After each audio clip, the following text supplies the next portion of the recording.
Welcome back, dear listeners. Today we're looking back on one of our favourite books from our childhood, Harry Potter and the Philosopher's Stone.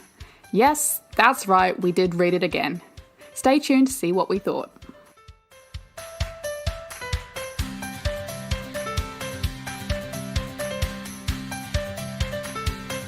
Okay, so today we are talking about our thoughts on our reread of Harry Potter and the Philosopher's Stone, which is very exciting. I can't remember the last time I reread it. Oh, yeah? I think it was probably like 2 years ago, maybe? That's definitely closer than I have reread. Maybe like 1.5. So we're just going to be going through the first book and just chatting about our thoughts about the reread, I guess. And I wanted to start by, okay, so I reread this via the Bloomsbury 2001 paperback edition and the audiobook version by Stephen Fry, and a little bit of the illustrated version. So it was a whole experience, I tell you.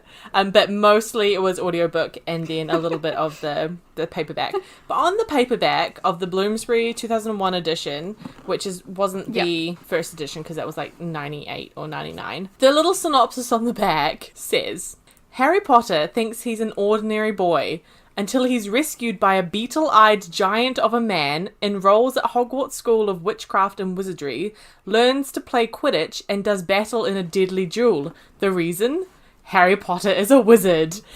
And the whole thing, I'm like, does that really sum up the book? I don't know. Does he think he's an ordinary boy? Because I can tell you for sure, Harry, that you are not an ordinary boy. Even if you weren't a wizard, you would not be an ordinary boy. You live under the stairs. What is with calling Hagrid beetle-eyed? I don't know. That's the other thing. Because that's in the illustrated as well. I swear I've never read that before. Neither have I. Not that I read synopsises, but... No, but I don't even remember him ever being described as a beetle-eyed giant of a man. I mean, he's definitely giant. When we first see him... I guess he does have little eyes, but it's probably only in proportion to the rest of him. Yeah.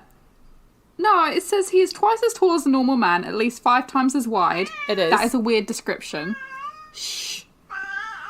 And then he said he looks simply too big to be allowed and so wild, long tangles of bushy black hair and beard hid most of his face. No mention of eyes. Nope. And his hands the size of dustbin lids, and his feet in their leather boots were like baby dolphins. And again... Weird description. And weird description of Hagrid. But again, no mention of the beetle-eyed, which is one of the reasons I was confused about the paragraph synopsis on the back of this book. I'm going to quickly go to where Harry first meets him and see if he says it there.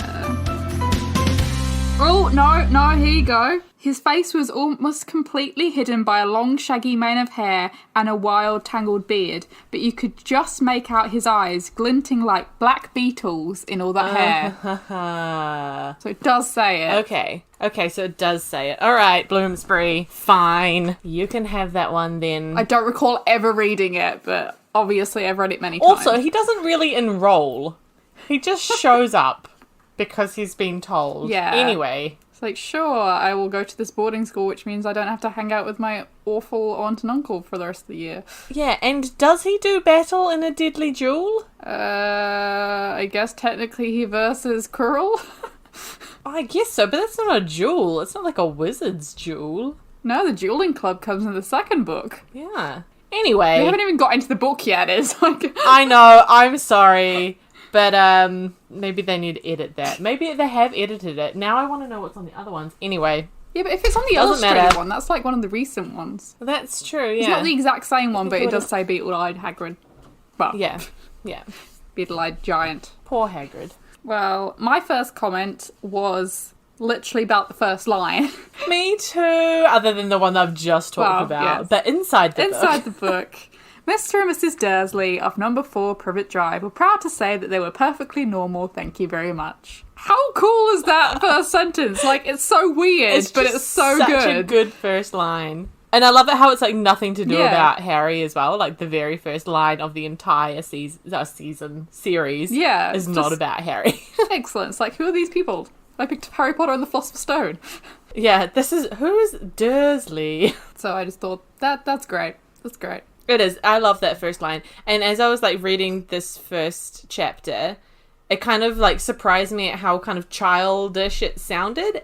And then I was like, this is weird. But then I was like, actually, first of all, technically aimed at children. Yeah. And like 11-year-olds, but just because I hadn't reread it in a while, I was like, wow, I had forgotten. Yep. The thing that I noted was, do you read it in like the movie actors' voices? I think I would. Yeah. So I was thinking specifically Vernon at the start, like his kind of words definitely sounded like him, and then like obviously throughout the book I met more characters, and like Hagrid obviously sounds like Hagrid and all that kind of stuff. It's just funny. Yeah, it's funny how obviously like definitely. The first time we would have read it, we would have made up our own voices for them, but now they're like the actors characters. Yeah, they kind of like merge into the characters. Something else that I had like forgotten was basically the first chapter. Yeah, basically the whole first chapter. Like, I don't remember Mr. Dursley like following Mr. Dursley to work. Yeah. Like, I just couldn't remember. And then I was like, he sells drills? Yeah. Is that what he sells? And I was like, that is so weird. What?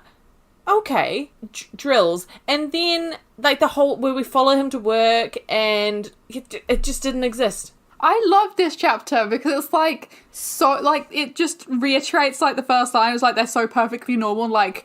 Yes. Like, Mr. Dursley goes to work every day, he goes out on his lunch break, gets a bun from the bakery across the street, and comes back and continues with work, and it's just so normal. It is so normal, but I forgot about it because it was so normal. Yeah. I think in my mind, Harry Potter starts with Mr. and Mrs. Dursley of number 4 Privet Drive, and then it skips right to like McGonagall as a cat, and that scene of her and Dumbledore like dropping baby Harry. Because that's where the movie starts. Well, maybe that's the problem. Like maybe because I've probably seen the movie version more times than I've reread the book. Yeah. Probably now. So it's probably, like a combination of the things. Yeah, just completely didn't even... Yeah, I can't believe you forgot that Dudley learnt a new word. I Shan't. know. Shan't. I shan't. Yeah. Yeah, that brings me to my next point was, like, are Dudley and Harry the same age? Because, like, it implies throughout the story that they're the same age, but in chapter 1, Dudley is, like, kicking and talking, and Harry was just a baby kind of thing, and it's really confusing. Oh, yeah. I'm not an expert on how children grow. But, like, surely if he's just, like, a couple of months older than Harry, he shouldn't be talking and walking and kicking and... Maybe, yeah. Yeah. Because what is Harry supposed to be? Like, a year old or something when he gets dumped off? I don't know, because I imagine him like how like he's a little baby, like the movie Baby, which is like he looks like 6 months or something. Yeah. But wait, he must be over a year because he's had a Christmas. Well, this is what I'm thinking.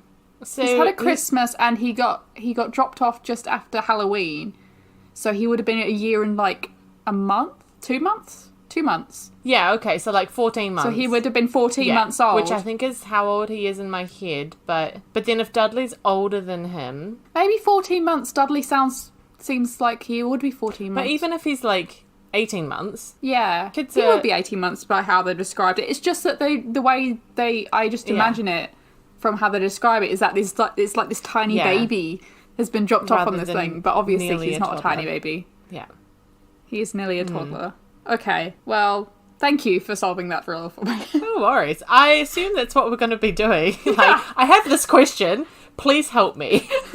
Please clarify this point. I just have a query. Yeah. My brain doesn't say what the book says. Speaking of things like that, again, in the first chapter, this is going to be a very, very long episode. Like, there are just wizards out and about being obvious to muggles, talking to muggles, wearing violet cloaks, and like McGonagall remarks on it and thinks everybody's being super careless, and it's not because they're just celebrating, because in chapter 2 Harry like recalls all the strange people he sees like all the time. Are the strange people dressed as well wizards? At one point they're wearing violet cloaks according to my notes. Well, that's silly. And so it's just a little bit confusing. Yeah, but I guess the whole like kind of magical system has not yet been developed here in chapter 1. Yeah. They're not keeping it away from muggles yet, because muggles don't exist yet. Yeah. I just have one more note for the first chapter, so I'm gonna say that, and then you can go for the rest of your notes for the first chapter. Mr. Dursley chortles a lot. Chortle. And I really don't like the word chortle. I think it's a great word. It's an interesting word, but I don't like So it. descriptive. Like, you can immediately imagine it. What did I just try and say? Immediately imagine someone chortling, don't you reckon? I think it perfectly suits Yeah. him, because I feel like Vernon Dursley, Mr. Dursley, would chortle a lot. And he does chortle a lot, but I don't like Is it to do with, like, the way that one laughs? Like, kind of, like, big and loud, but also kind of, like... Yeah, I would, like... I don't know. I would similarize it. That's Summarize not a word.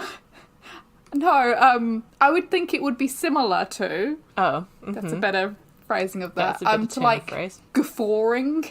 Okay, yep.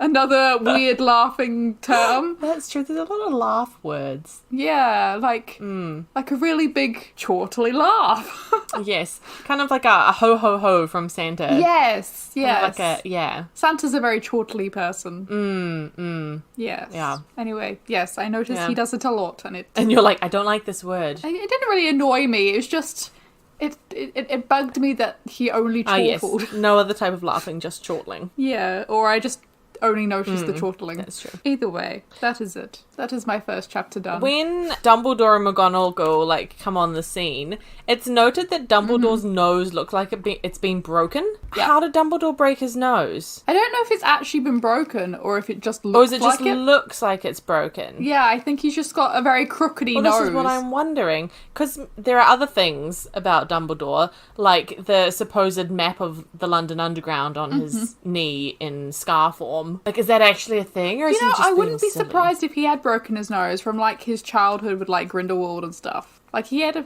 Right? Like Grindelwald just, like, Yeah, getting like, angry at him, punching him in the fell face. out of a tree. Or something like that on one of their adventures. That's true. Like, how many Yeah. times has Harry broken his nose in the series? Like, at least once. Yeah. Oh, well, I guess Yes, Malfoy that's did true. stand on it, so... I'm sure other ways too. Oh, poor Harry. Yeah. Also, on the Dumbledore vibe, lol at the name put outer. Just, it's so bad. Then Deluminator... How far are you through Potterless? I think I've heard him talk about that. And complain that it changes to the Deluminator? Yeah, it changes to the Deluminator. It's because some genius of a wizard was like, hey, this is a stupid-ass name. We better change it to something that is technically exactly the same thing, but just sounds way cooler. Also, Dumbledore talks about sherbet lemons right there at the beginning, and that's like a theme. Yeah. That's like his favourite sweet. It is his favourite sweet, and I love that. And also, McGonagall had Harry's back, like, right at the beginning, when she's like, Dumbledore, this is, like, not a great idea to leave him at the Dursleys. You know, she's awesome on page 1. That's it. Chapter 2. That's it? Yeah. Was McGonagall on that still in the first chapter? Yep. Okay. Yep. Cool. Fancy That's seeing fine. you here, Professor McGonagall, page 13. Okay. That's fine. We're going chapter 2. That's the vanishing glass, isn't it? Yeah. Yeah. I love it how Dudley is described as looking like a large pink beach ball in photographs. That was definitely something I love all the descriptions of It's Dudley. just so funny. But then I feel like, does she write less hilarious descriptions as the book goes on? Yes, because it gets darker It and gets less darker, funny. and teenagers aren't as funny as, like, 11-year-olds who just say And it then, as it like, is. one of the 2 funniest wizards gets killed, and... That's true. So sad. Anyway, I always forgot that Piers existed. Oh my gosh, that was one of my points as well. I was like, who the heck is this kid? And B, is he even in the rest of the series? Like, mentioned at all? Yes, he is, because he's in the start of, what's it called, Order of the Phoenix, when they're in, they'll like, bully the him playground in the playground. and stuff. Yes, okay, Yeah. that's what I thought. I was like, he must be in that scene, but I don't remember him being named. I think he's also named in the book during that scene, Okay. but he's not in the movie. Yeah. But yeah, I always forget he existed. Yep, no, me because too. He's barely mentioned, and Poor guy. I wonder if he thinks the whole situation is weird. Which situation? The whole Harry that situation. his best friend has this weird cousin that lives with them under the stairs and like is hated and... Yeah. Do Dudley's friends ever come over? Yes, it's told out there. So then are they like, yo, what's your cousin doing under the stairs? Also, they're all incredibly undecent boys if they're not, like, telling their mothers about this kid who lives in the stairs. You know? Exactly. Well, they do sound like undecent boys, really. They do, if they're hanging out with Dudley. Yeah, they're the bullies as well. Yeah. He holds them behind their backs while Dudley punches them, so he can't be that nice. That's true. And to be honest, I don't think they'd want to get on the wrong side of Dudley. No. He grows to be quite big. He's a beach ball already. He is a beach ball already. I think that's actually my only point for that chapter. Well, let me just continue then. How many presents is too many presents? And also, just quick thing. So Dudley gets, amongst all his other things, a computer. And what is this, like 90...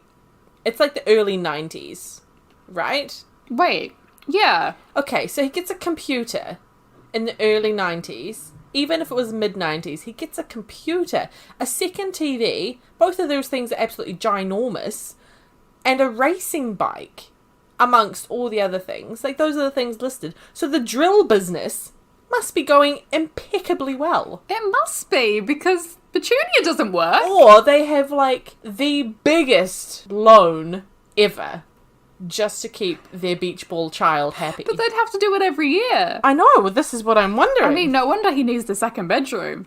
Piers probably doesn't even question it. It's like, oh yeah, Harry's under the stairs because you've got your gigantic TVs in there. Because you've got your... Yeah, and it is a gigantic TV because it's the 90s. Yeah. God, I didn't think about it like that. Oh, man. And also, Vernon tells us on the next page that there's a new car. Is that a company car? Or did they just buy a new car? And where did that money come from? Do I need to go into the drill business? I feel like we should.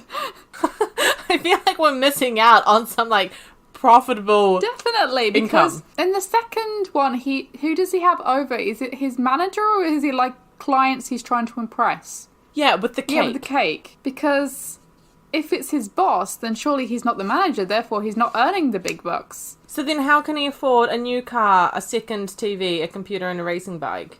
I don't know. I have a lot of questions for the British economy in the early 90s. Also, they have a tiny house for how much they apparently earn. Yeah, that was my other thought. Like, they have a 3-bedroom, and there'll be small bedrooms. Yeah. Semi-detached. Is there a guest room? No. No? Where does Marge stay?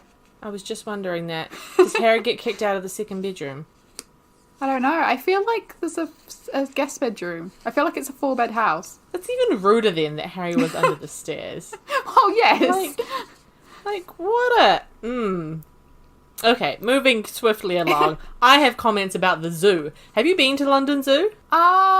Wait, let me rephrase. Have you been to London Zoo post about 2002? I don't think so. Okay, because in the reptile house at London Zoo, they have a little plaque thing in the reptile house with a picture of Harry from the movies being like, this is the glass, welcome, you're in movie scene, and it's very cool. And yes, I have a picture of it with myself. That's cool. No, I haven't been there since that was there. About 2013 I was there, but I think the movie would have come out in like 2001 or something. Like 2002. We should know this. Like yeah. Also, okay, 2 more things. Yep. One thing about said snake.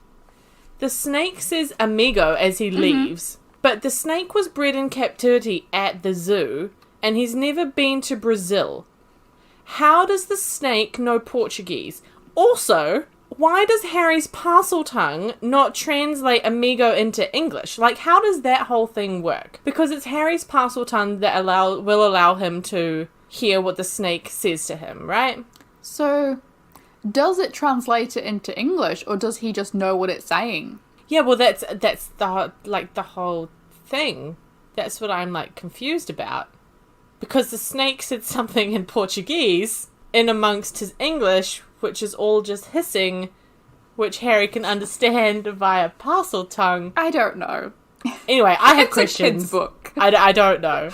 My last point was a series of questions. We don't have to answer them. We can just leave them hanging. Why does Harry's hair grow back? Why does the sweater get smaller when Aunt Petunia tries to put it on Harry? How does he get on the roof? How does Harry get rid of the glass at the snake enclosure? Like, is someone from the ministry checking up on him doing these accidental magical things without a wand? Or is it just like, oh yep, there's a child wizard somewhere around here, weird things might happen? Or is it just the fact that the magical elements of this series are very iffy in chapters 1 and 2? I have questions. We can move on. I think it's a combination of those things. Okay, because I had more questions reading this book than I have ever had. Because, like, later in the series, they have mentioned that wizard kids don't get, like, pulled up by the ministry because, like, they can't help it, or, like, they're around other wizarding adults and stuff, Yes, and it's okay, not so that this is what I'm problematic. wondering. Mm-hmm. But Harry's not around other wizarding people, so that kind of crosses that out. No, he's not. So I guess they know it's a kid. Unless, like, and that he can't... Mrs. Fig from next door just, like, feeds information to the ministry, being like, yo, Harry's just sorting out his hair business at the moment. Just ignore, like, whatever blip of information you're getting from this general area. Anyway. I guess technically they confusing. can't check up on every single bit of magic, so it's literally, if he's literally just growing his hair, they're not going to be like, oh no, send him to the ministry. Yes, okay, but the snake enclosure thing, that could be more problematic. That caused a situation. Like, what if he accidentally opened all the gates, all the doors, all the glass?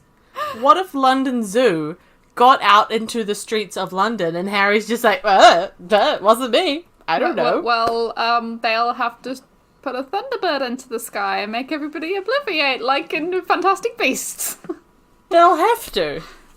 Anyway, moving swiftly along, or not so swiftly in this case, Chapter 3, take it away. Is this about the letters? It can be whatever you want it to be, because I've talked for a long time.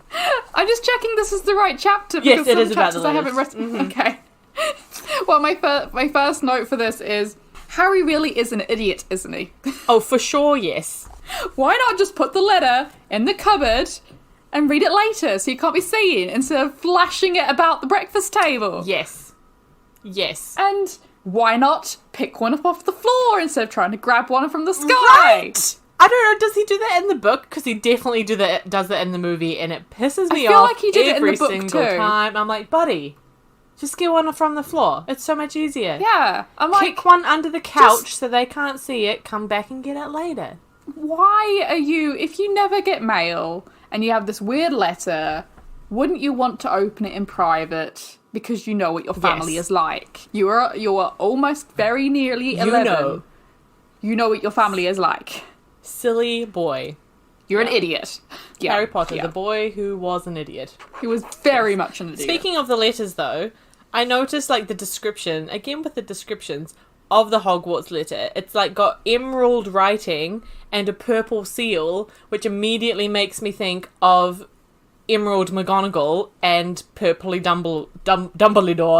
Dumbledore. So I'm like, well, that was fun. I don't know if that was intentional, but I quite like that. I love to imagine that McGonagall writes Oh, everything yeah. in green. Definitely. That would be great. Yeah. How do the owls know where they are? One of my ultimate questions all the time. How did the newspaper owl know Hagrid was on that tiny little island out to sea? How? It's like they have, like, tracking devices if, like, in them, somehow. It's like, this is where this human Yeah. will be in 20 minutes. Please deliver the thing. dispose the newspaper here and then beg for money. Yeah. I don't understand. Because, like, I get it if it's like, please send this to the Weasley's burrow. It's like, yes, cool, I've Yes, been there many I know the times, way. I know where it is. How do they know if they're not I in the know, burrow? and I have a comment about that later, about Romania. But we'll come to that. But I totally agree with Okay. you. And I, too, get confused about the owls. Yeah, some things No. just don't make sense, and we're meant to just accept it, but sometimes they question it, and that is basically me till Diagon Alley, so... Right. Uncle Vernon, like, squeezes through the door of the under the stairs cupboard. So I'm just thinking, there's quite a big cupboard for under the stairs, if Vernon can get into it. Because he's not a small man. No, but it's like a normal door size. Well, this is what I always thought, because our cupboards under the stairs have always been small. Like, when we lived in England, our cupboard under the stairs was, like, half the height of me. You know, there was like definitely a crawl-in space rather than a whole cupboard. That is our cupboard under the stairs. And that's an actual size door with just like the corner chopped off. So like, he could easily fit in our under. How big is your cupboard? Couldn't you put a mattress in there? It's got a washer dryer in it and a boiler, but okay, but if you took those, it probably could out... if it was like the proper size of the under stair cupboard, because like we have the little bit here that's not the cupboard. Yeah. But if that was all the cupboard and there was nothing in there, they would easily get a full bed in there. Then you'd be able to. I guess it just depends how it's built. Also, okay, 2 more things. I'm sorry. I have a lot of notes, but they kind of peter out as the book goes on. So 2 more things. 3 more things. Dudley's second bedroom is hilarious in the fact that he has a second bedroom. Although, I was thinking about it today, to be fair, I kind of have a second bedroom, but mostly it's the spare room of which I have acquired most of the shelving for my overflow of books, and also my recent discovery of sewing, and therefore my new love of hoarding fabric. So I kind of get the whole thing having a second bedroom. Second point, no post on Sundays. Brilliant. Third point, they go everywhere to escape the owls. Like a hotel, a forest, a bridge, a field, a car park, a coast where they finally set up shop in like the shack on a rock, but not a lighthouse. I always thought it was a lighthouse, and so then I got confused with the book, and I was like, a shack? Do they do that in the movie? And so then I wasn't sure. I'm pretty sure it's a shack. Okay, great. Moving on. Diagon Alley. This is you. You're up. I'd give many things just to have an hour in Diagon Alley. Oh, I would give we all? I will have a cursed life for the rest of my life. Hold the phone. I've kind of been to Diagon Alley. I've been to the Warner Brothers studio tour version of it. Yeah, okay, yeah. Is that Diagon Alley, or is that Diagon Alley? Yeah, because it's got Gringotts. It is Diagon Alley? Okay. Oh, yes. Sorry, as you were, keep going. That was just my comment. And what shop would you like to go in first? Flourish and Blots, the bookstore, but also the candy store. Is there a candy store in Diagon Alley? No, that's in Hogsmeade. I kind of would like to go into Gringotts just because I think it would be amazing. Also, goblins are really funny looking, so that'd be fun. I'd like to go in the pet shop. Ooh, and like the shop that had all the potion ingredients, that has like all that fun stuff. I have a comment about that as well. Yeah, that's my only Diagon Alley comment. Like, I keep these short. Yeah, okay. So, but on that potion ingredients shop comment, so Harry and Hagrid, and presumably all the other first years and all the other students who have run out of their supplies, who go to Diagon Alley and they get all their supplies for their school, and they've got the list, and they need things like scales and cauldrons and stuff, but you never see them lugging them to class. So my question is, do they all just go in the magical trunks that just must fit everything? Like, because a cauldron's quite big. Even if it's a little cauldron, it's going to be heavy, right? Because it has to be pewter or whatever. Yeah. Right. So even if they magically get to their bedrooms at Hogwarts, never mind the fact that their trunks are on the train with them, where they're supposed to put a cauldron and some scales and all their potion ingredients and all their books and all their clothes. Anyway... But from the bedroom, get them to potions class. You never see people lugging them around. I feel like they're stored down in the dungeons. So therefore, do they just kind of appear?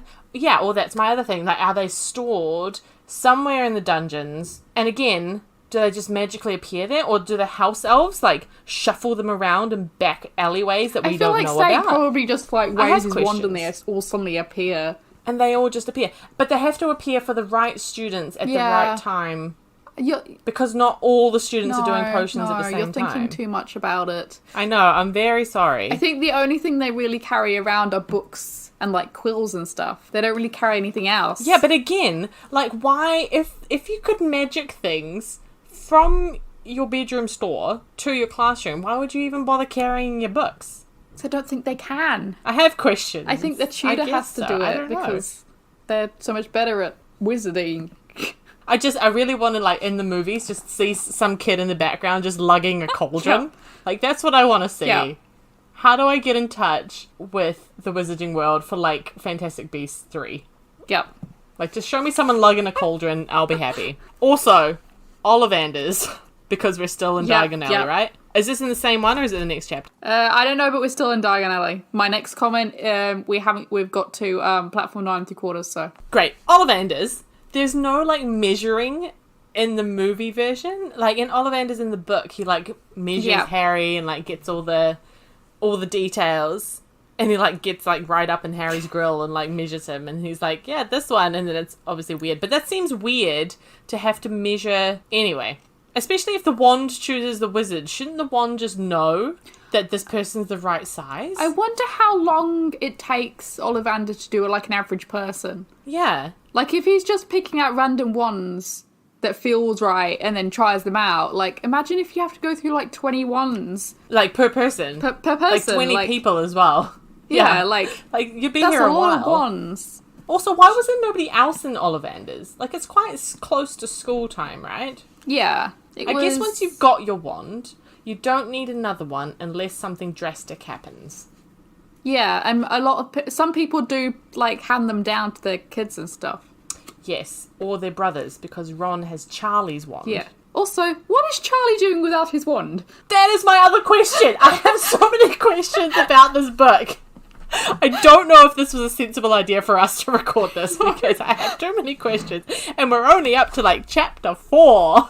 Also, one more comment in Diagon Alley, and then we can move on to the train station. Hedwig. Mm-hmm. We all love Hedwig. Mm-hmm. Let's not speak about the sad times that are ahead for Hedwig. But Harry names her Hedwig after he reads a name in A History of Magic. Yeah. But who is Hedwig, the person? Does that name come back as a person later? I want to know about Hedwig, the person. I'm going to quickly Google it, because I'm pretty sure it does. Saint Hedwig was a medieval witch or wizard. That's all. That's it. All Saint Hedwig. Yeah, that's it. It's only mentioned in the first book. See? This is my question. I want to know more. Out of all the names, why did he pick that one? Hedwig. Yeah, it's an interesting name to choose. Saint Hedwig. I'm going to Google that now. Were you a real person? There is an actual Saint Hedwig, which is the patron saint of Silesia. Okay. Probably pronounced that wrong, but yes. So sure. It's a region of Eastern Europe, apparently. So basically, at the moment, we're none the wiser. I don't think that's the same person, Perfect. But anyway, and so completes our Diagon Alley chapter. Off you go. Mm-hmm. Okay, I on to my first of many excellent, perfect quotes from the Weasley twins. Good. I'm here for it. Which is the conversation about the toilet. Yes, always. It's like, blown up toilets? We've never blown up a toilet. Great idea, though. Thanks, Mum. Don't worry, Ginny. We'll send you a toilet seat. And then later they do. Like, they send Harry a toilet. Tried to send Harry a toilet seat. It was just so funny. I forget this really good quotes. Yeah. From the Weasley twins every time, and then when I come across them, it's like, yes, genius, excellent, excellent. It's like, write that down. Remember that, because that was I can't remember what Ron had done or something, and then the Weasleys were like, "What are we, next door neighbours or something?" Yeah. Like it's like he was like the first of the family or something, what are we, and it's next like, door neighbours? Yeah. I was like, yes! And then Percy wouldn't recognise a joke if it was dancing in front of him wearing Dobby's tea cozy. Just great one-liners, and it just makes me love them so much. I love them. Ah, so good. So good. Just rereading it makes me realise how much I love them, and they're like my favourite characters. Yes, for sure. Yeah. I love it also how Fred and George are the first ones to figure out who Harry is. Yeah. Which I think is brilliant. I also love that the fact that they didn't, like, yell it at him. I know, like, oh my god, you're Harry Potter! They were just like, oh yeah, cool. Yeah. It's like, hey Mum, guess who's on the train? Harry Potter. Yeah. Speaking of the mum, dear Molly. We love Molly. So we first meet the Weasley family when Harry is wandering about King's Cross Station trying to find the platform. Yeah. And he hears Mrs. Weasley ask what platform they're supposed to be looking for, like, as a family group. And then Harry's all good because he follows them and they find the platform and etc, etc. They get there. But what I want to know is, another question for you, JK, is why did Mrs. Weasley need to ask what platform they were after? Okay, just think about it. Because I think she was doing it as a kind of, like, inclusion fun thing for Ginny kind of thing. But also, this is Ron's first year, right? Yeah. Which means Bill, Charlie, Percy, and Fred and George have all been to Hogwarts for their first time. So that's 4 different times if George and Fred go together. Which means that's 4 times already that Molly's had to drop the kids off. And then also countless years prior to that, just dropping the kids off every year. Yeah. And then presumably Ginny would just go with them. I don't know. I guess it depends. But as we know, she gets really upset about it, that she doesn't get to go. So I think if I were Molly, I would be just trying to distract her as much as possible. Yeah, she's just like, now, Ginny, can you tell me? Yeah. It's your turn next year, don't worry. What's the train called? Yeah. It's the Hogwarts Express! Oh my gosh, so cute. Yeah, but I was like, surely you would know, Molly. You've done this probably, like, 9 times already. But obviously she was just setting the scene so Harry could overhear her. Clearly, and if she hadn't have done that, then he just would have, like, not got on the train. Yeah. What would happen if he didn't get on the train? Would someone come and find him? I guess so. And would it be Hagrid? Because they get off the train. I moved on too quickly, and we're going to circle back to on the train. But when they get off the train, they're like, Hagrid's like, oh, Harry, great. And then he gathers all the first years. If Harry hadn't have been there, would Hagrid have just been, like, dropped his responsibilities, headed back to London to try and find Harry? Or would they send an owl? Because the owls know where he is. I mean, technically, he can't apparate because he doesn't use magic, so he would have to go... He'd have to get back on the train. He would either have to get back on the train or he'd go across to Dumbledore and explain it and then get Dumbledore to do and it. go and find Harry. Like, to and then like, zap him back in. Send him to go find him kind of thing. Even though you can't apparate inside and outside of Hogwarts. Oh, we all know Dumbledore can. Except for Dumbledore. And I'm sure if you have Dumbledore's permission, you can as well. You can, yeah. Like how he totally let the Death Eaters in. Yes. Knowingly. Like, no one gets into Hogwarts without him knowing about it. Yeah. Anyway, on the train. On the train. Anything from the trolley. I love that bit. I just love this section. It's just all the sweets and all the descriptions, and It's your favourite thing. I just love how she describes them all, even down to like the flavours of the Bertie Bott's beans. I wish I had the page number so I could like read it out. I'm gonna try and find it. Oh, here we go. Oh, here we go. They had a good time eating the every flavour beans. Harry got toast, coconut, baked bean, strawberry, curry, grass coffee, sardine, and was even brave enough to nibble on the end of a funny grey one Ron wouldn't touch, which turned out to be pepper. You didn't have to list them all, but it's so good! So good. It's so good. Just knowing all the weird flavours that he had. When they say every flavour, they mean every flavour. Like, so good. Spinach, liver, tripe, a bogey flavoured one. So good. I just love it. The whole chocolate frog thing. Yeah. So the lady comes round and Ron's like, I've got my sandwiches, I'm fine, because he doesn't have any money, because he's from a big family. And then Harry's like, it's alright, I'll just get pretty much all of it, including chocolate frogs. Fantastic. Also, quick sidebar, is it that wise to fill children up on sugar, like a lot of sugar, right before they need to be in, like, a serious situation getting sorted? I mean, it's a train snack. You're not meant to buy the whole trolley. That's true, Harry. Well done. You're probably going to get, like, a couple of nuts to buy a chocolate bar or something. Or nothing if you're Ron, because you got your sandwiches. Yeah. But Ron says that he's got a load of chocolate frog cards, right? Yeah. Like, a load. Now, he says, like, 500. Now, is he exaggerating, or does he have upwards of that many cards? And if he does, how much are chocolate frogs? Because if they're, like, super cheap, then I get it, and he's spending his small amount of pocket money on chocolate frogs.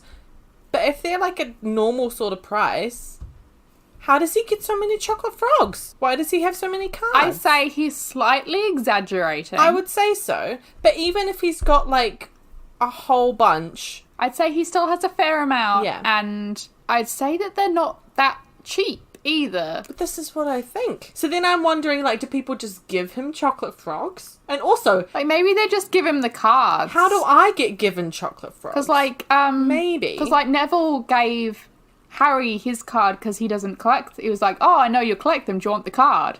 So maybe, like, his family and friends just give him the cards because they know they collect them. Hence why he's got, like, 7 of Dumbledore already. Because people just give them to maybe. him. That's a good thought. Also, on Dumbledore's card, which Harry reads out in the train, because it's one he gets, it says that Dumbledore likes chamber music and 10-pin bowling, and I literally can't recall that ever being brought up again, ever. And also, can you imagine Dumbledore going 10-pin bowling? Hilarious imagery. Wait. Hilarious. I can't remember if this is actually in the book or if it's just in the Game Boy game. Oh, yes. But in the second book for Nearly Headless Nick's Death Day Party, when Harry, Ron and Hermione go, do they play 10-pin bowling? Oh, I don't know. I don't recall with, like, that the at heads? all. Yes, maybe. Because that's exactly what it reminds me of whenever I read it. I'm like, oh, I imagine that they're in, like, the chamber. It's the Chamber of Secrets. And there's this party with music and there's 10-pin bowling. It just reminds me of that. And I can't remember if it actually happens or if it was just because I played that scene a lot in the Game Boy game. Maybe. Because that was the only Harry Potter one I had on the Game Boy. Anyway. Enough with my big questions of life. Before that, I have one before the Sorting Hat. Oh, yeah? It's about them getting dressed. Yes. And it says Ron wears trainers. And I assume that they would have black leather school shoes. But it doesn't say anything about that. It says he's wearing trainers. And, like, I just can't imagine them wearing black fancy robes and then he's got trainers on. Also, are they hand-me-down robes as well? Yeah. Which means they probably don't fit him very well. No, right? They're, like, too short. So he has socks, and trainers. Yeah, and they're probably, like, white ones as well, right? Well, I mean, they're probably battered and old, but... Probably. Like, in the movie, they definitely have black school shoes, but he says he was wearing trainers, so I don't know. Well, I don't and I know also, either. like, it doesn't mention anything about a uniform underneath the robes. Yes, but they definitely which I know have obviously one. Does have one in the movies. Yes, because they wear, like, jerseys I don't and understand stuff if they do. as well.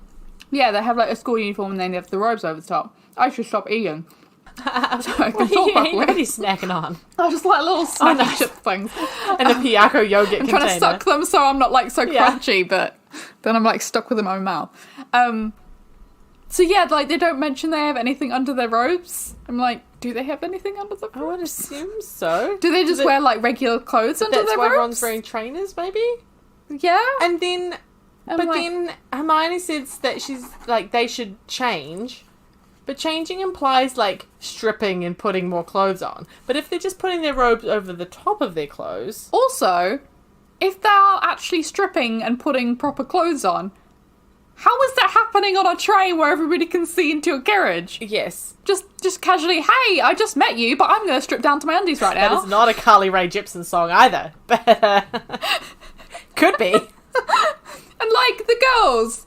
Yeah, do they... They're in, like, peak time. Like, so this many is going to be an awkward time for them. So many questions. You're meeting new people. You don't want to be stripping down. But I guess some of them have already arrived on the train in their robes, right? But most of them don't. Most of them haven't. Needless to say, there are questions. Oh, so many questions. Yeah. You can go on to the Sorting Hat. My comments on the Sorting Hat are many. I have 2. Okay, well, maybe you can go first. When you were reading the books, before you got properly sorted, what house did you think you were? I probably thought I was Gryffindor, mostly because I would have been, like, wanted to be whatever Harry and Ron and Hermione were. Mm-hmm. And then, listeners, you can go back and listen to our first Harry Potter episode where we chat about our houses more. But I did the Pottermore quiz and got Gryffindor, lost my password, it was a whole drama, had to recreate an account and did it again, and I was Hufflepuff. So then, obviously, I had an identity crisis, and then we did that thing where we did all the houses in the same quiz, and then it gives you a percentage of what house you're in. And then it was like 77% Gryffindor, 77% Hufflepuff, 72% Ravenclaw, and then like 14% Slytherin or something like that. So big identity crisis. But at the time when I first read them, I probably was just like, I'm a Gryffindor, when in reality I just wanted to be like Harry. Yeah, I think the entire time I was like, oh, I'm totally a Ravenclaw. Oh, I really? like books and things like that. I'm totally a Ravenclaw. And then I did the Pottermore quiz and I got Hufflepuff and I'm like, nah, actually, yeah, I am a Hufflepuff. Thanks, Pottermore, you know me better than I know myself. Yeah, I was like, no, I am not a Ravenclaw. I am definitely a Hufflepuff. Like, my life makes sense now. Yeah. I found my identity. Life-changing news. Yeah. Oh, Yeah. that's so funny. I just really wanted to be a Ravenclaw, and then turns out I'm not a Ravenclaw. You were a Hufflepuff the whole time. I'm a Hufflepuff. Forever a Hufflepuff. What was your other thought? My other thought was, who are all these first years that are mentioned and never mentioned again? Oh my gosh, which brings me to my point. We have Mandy Brocklehurst, Morag McDougal, Sally Ann Perks. Who are these people? I can tell you if you like. Sure! I've done some research. Okay, so my biggest thing was exactly this.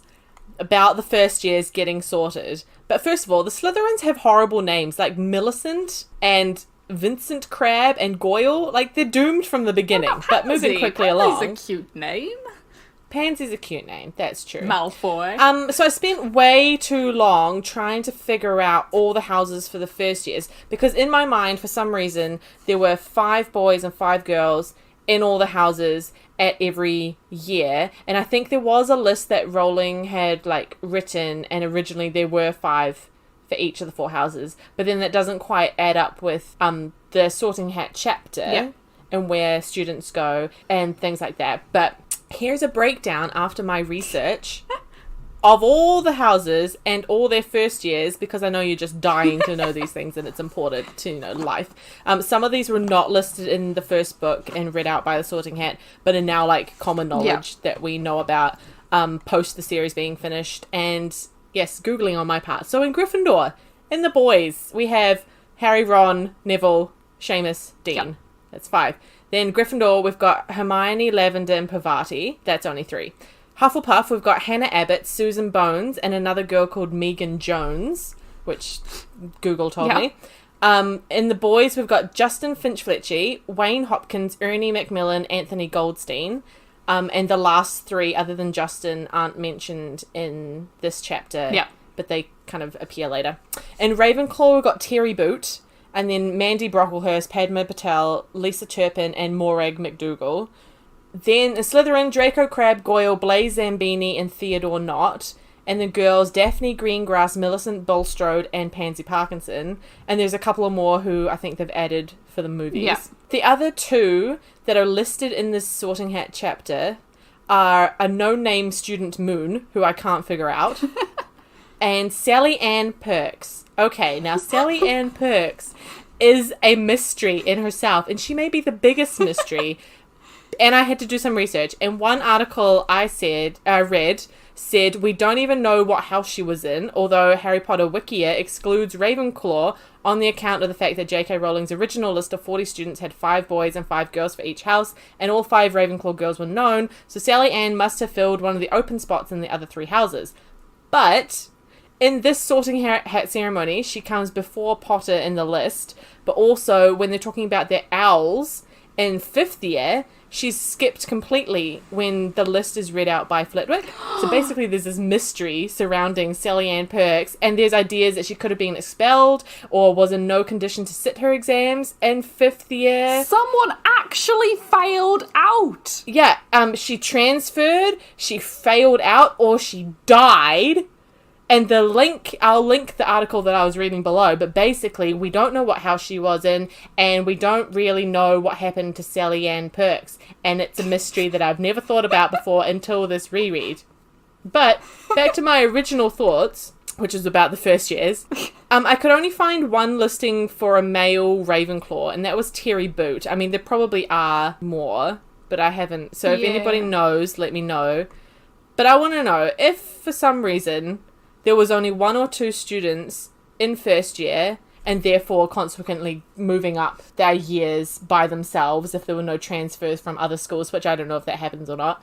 Did they get their own rooms? And if so, poor Harry and Ron having to share a room with 3 other teenage boys for like 7 years. And they're like, Terry Boot could be rocking his own bedroom for 7 years, you know? Like, is that unfair? I don't know. Like, Neville dances, Seamus blows stuff up. I think I read something about this.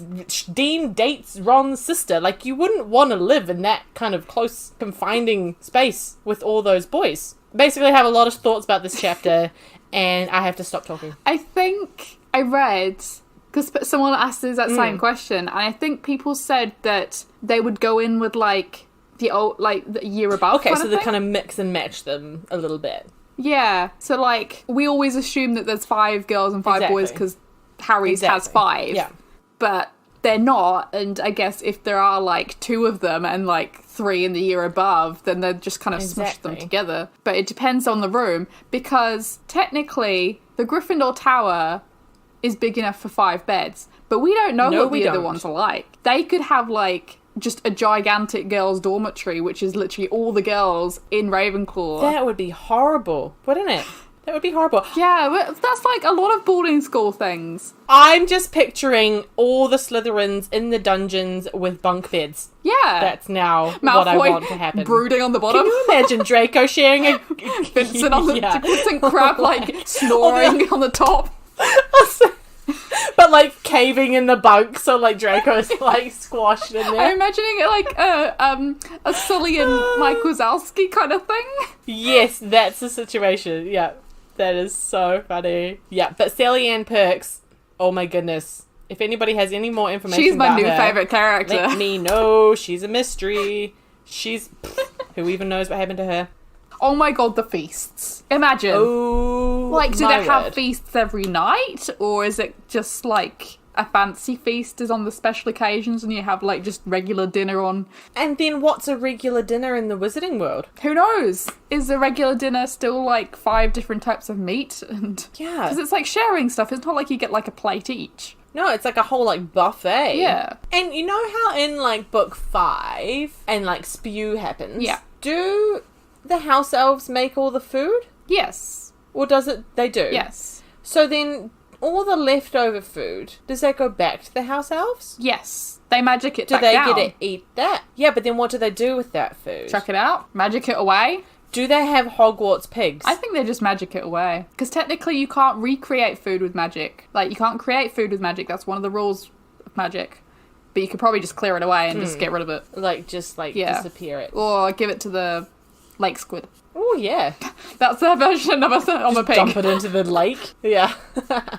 We don't have a flock of pigs. We've got a squid. Is it a flock of pigs? It's not a flock of pigs, but I like to say flock for most things, so I don't have to think about what the actual collective noun is called.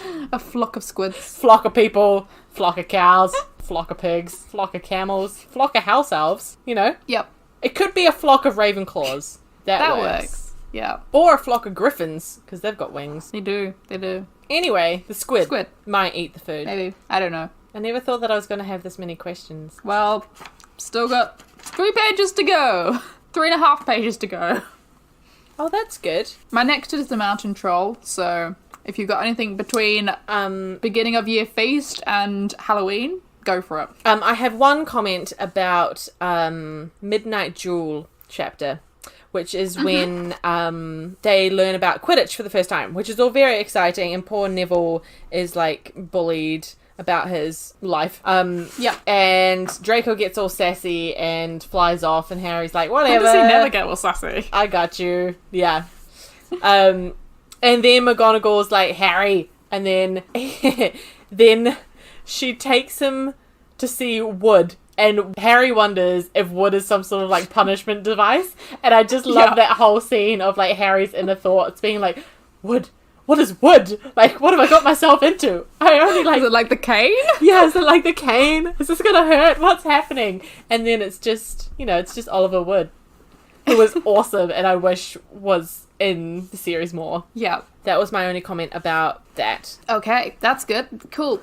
We are going quickly now. That's good. I know, yeah. We're halfway through. Amazing. Dun, dun, dun, dun. Have you reread Harry Potter and the Philosopher's Stone recently? Did you have as many questions as we did? Stay tuned for part 2 later on in this season, where we continue flicking our way through the book and bringing up all kinds of queries. In the meantime, you can find us on Twitter at Rants and Reviews, or see what pretty books we're posting on Instagram at Rants and Reviews Pod. Until next time, happy reading.